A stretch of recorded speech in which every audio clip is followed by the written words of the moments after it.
사무엘하 7장. 여호와께서 주의 모든 원수를 무찌르사 왕으로 궁에 평안히 살게 하신 때에 왕이 선지자 나단에게 이르되 볼지어다 나는 백향목 중에 살거늘 하나님에게는 휘장 가운데 있도다. 나단이 왕께 아뢰되 여호와께서 왕과 함께 계시니 마음에 있는 모든 것을 행하소서 하니라. 그 밤에 여호와의 말씀이 나단에게 임하여 이르시되 가서 내 종 다윗에게 말하기를 여호와께서 이와 같이 말씀하시되 내가 나를 위하여 내가 살 집을 건축하겠느냐. 내가 이스라엘 자손을 애굽에서 인도하여 내던 날부터 오늘까지 집에 살지 아니하고 장막과 성막 안에 다녔나니 이스라엘 자손과 더불어 다니는 모든 곳에서 내가 내 백성 이스라엘을 먹이라고 명령한 이스라엘 어느 지파들 가운데 하나에게 내가 말하기를 너희가 어찌하여 나를 위하여 백향목 집을 건축하지 아니하였느냐고 말하였느냐. 그러므로 이제 내 종 다윗에게 이같이 말하라. 만군의 여호와께서 이와 같이 말씀하시기를 내가 너를 목장 곧 양을 따르는 데에서 데려다가 내 백성 이스라엘의 주권자로 삼고 네가 가는 모든 곳에서 내가 너와 함께 있어 네 모든 원수를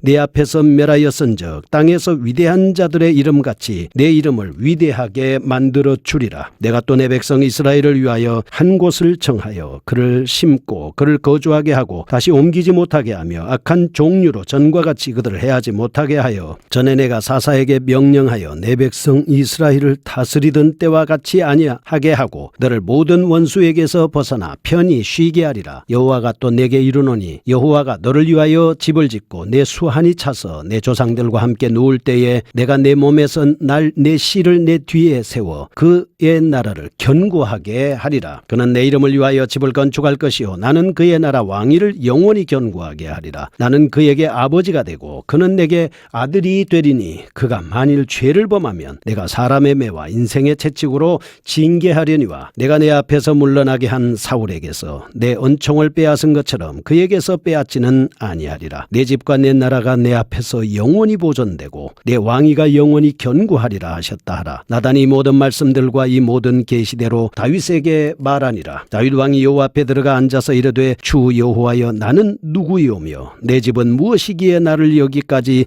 이르게 하셨나이까. 주 여호와께서 주께서 이것을 오히려 적게 여기시고 또 종의 집에 있을 먼 장래의 일까지도 말씀하셨나이다. 주 여호와여 이것이 사람의 법이니이다. 주 여호와는 주의 종을 아시오니 다윗이 다시 주께 무슨 말씀을 하오리이까. 주의 말씀으로 말미암아 주의 뜻대로 이 모든 큰 일을 행하사 주의 종에게 알게 하셨나이다. 그런즉 주 여호와여 이러므로 주는 위대하시니 이는 우리 귀로 들은 대로는 주와 같은 이가 오고 주에는 신이 없음이니이다. 땅의 어느 한 나라가 주의 백성 이스라엘과 같으리이까. 하나님이 가서 구속하사 자기 백성으로 삼아 주의 명성을 내시며 그들을 위하여 큰 일을 주의 땅을 위하여 두려운 일을 애굽과 많은 나라들과 그의 신들에게서 구속하신 백성 앞에서 행하셨사오며 주께서 주의 백성 이스라엘을 세우사 영원히 주의 백성으로 삼으셨사오니 여호와여 주께서 그들의 하나님이 되셨나이다. 여호와 하나님이여 이제 주의 종과 종의 집에 대하여 말씀하신 것을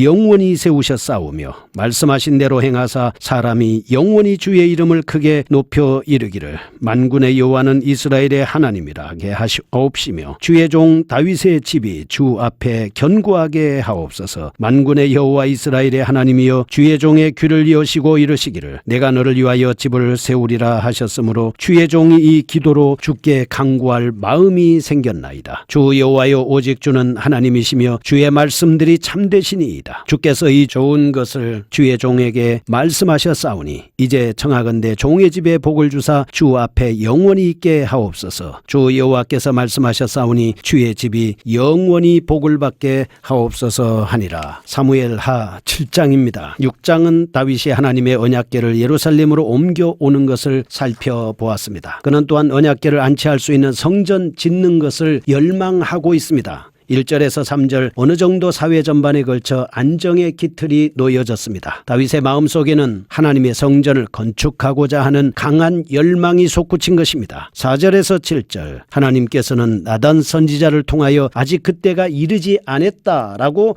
계시해주고 있습니다. 8절에서 17절 그 대신 다윗의 충심을 아신 하나님께서는 다윗에게 영원한 복을 약속하시는 다윗 언약을 주셨습니다. 첫 번째입니다. 1절에서 3절입니다. 성전 건축 건축에 대한 다윗의 간절한 소망을 볼 수 있습니다. 모든 어려운 날들을 보냈습니다. 새로운 평안의 시대를 맞이했습니다. 다윗 왕이 자신의 일신상의 행복보다 하나님의 영광을 구하고 있습니다.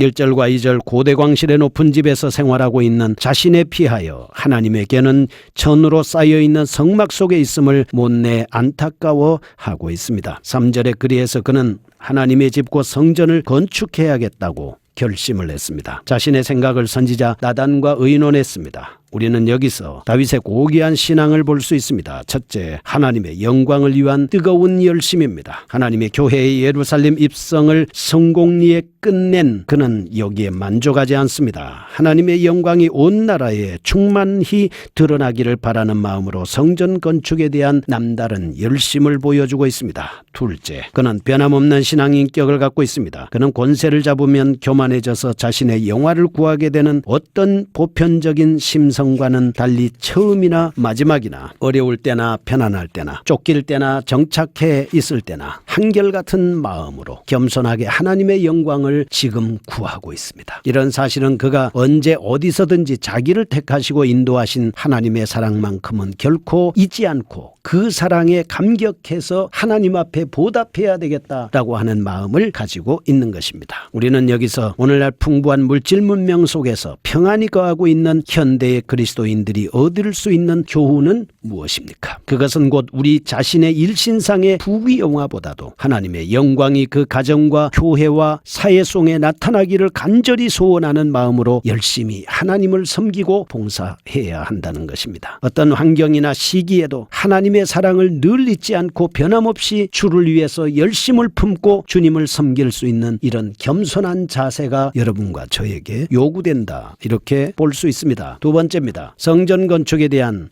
하나님의 뜻을 나단 선지자를 통해서 다윗에게 전달합니다. 다윗 왕의 계획을 아셨습니다. 하나님께서는 나단 선지자를 통해서 다윗 왕의 계획이 현재로서는 불필요한 것이다 라고 하는 것을 밝혀주고 있습니다.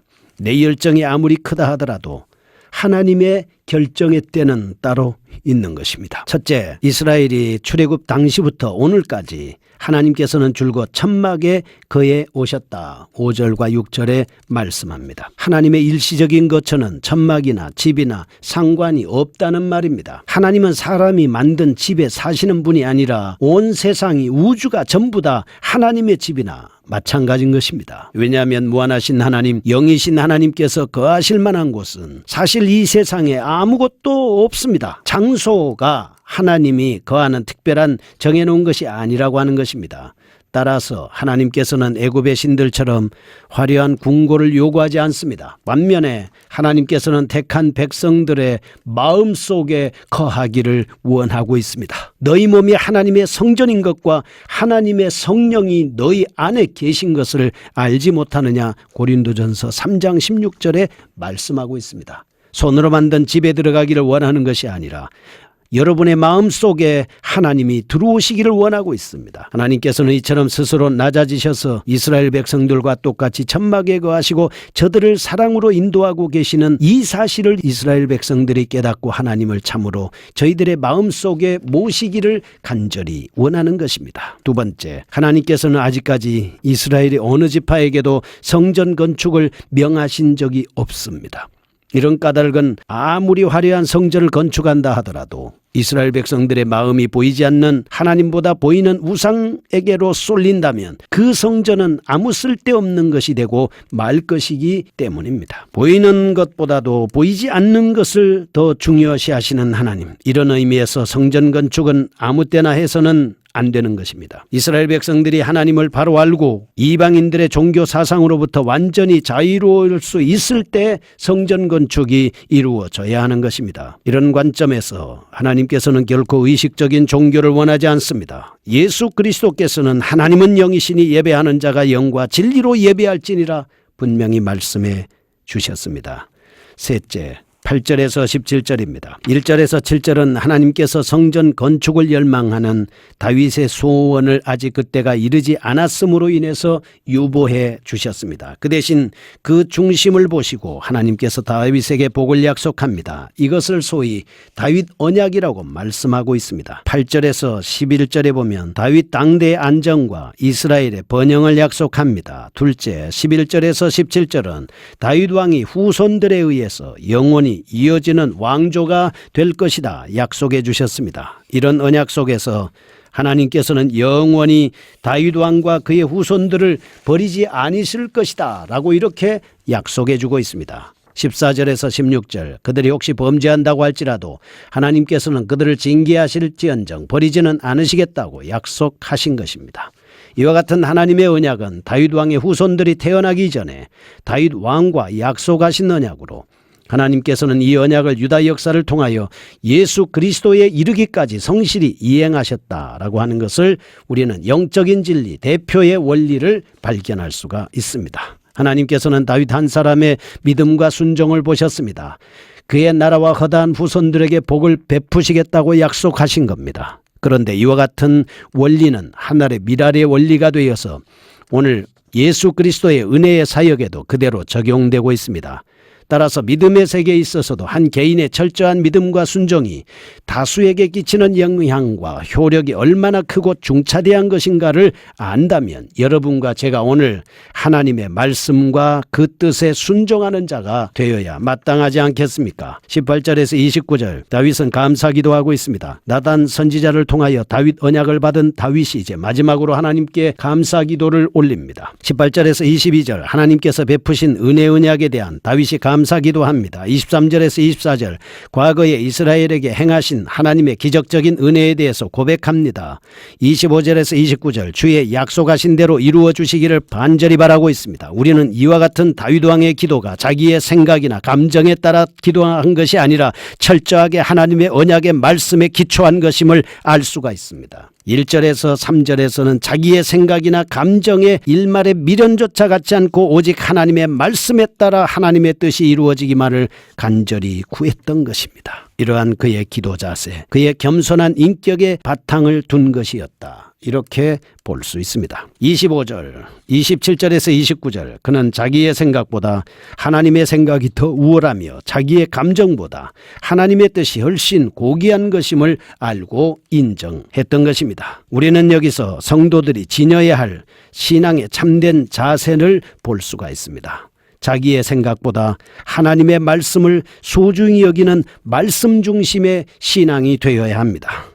갈라디아서 5장 24절 그리스도인이란 무엇입니까? 자신의 육체와 함께 정과 욕심을 십자가에 못 박은 자입니다. 우리는 무슨 일에 있어서 자신의 욕망과 생각을 앞세우기에 앞서 항상 하나님의 뜻을 먼저 살피는 하나님 위주의 하나님을 앞세우는 하나님의 신앙을 가지고 살아야 되겠습니다. 거룩하신 하나님 아버지 감사합니다.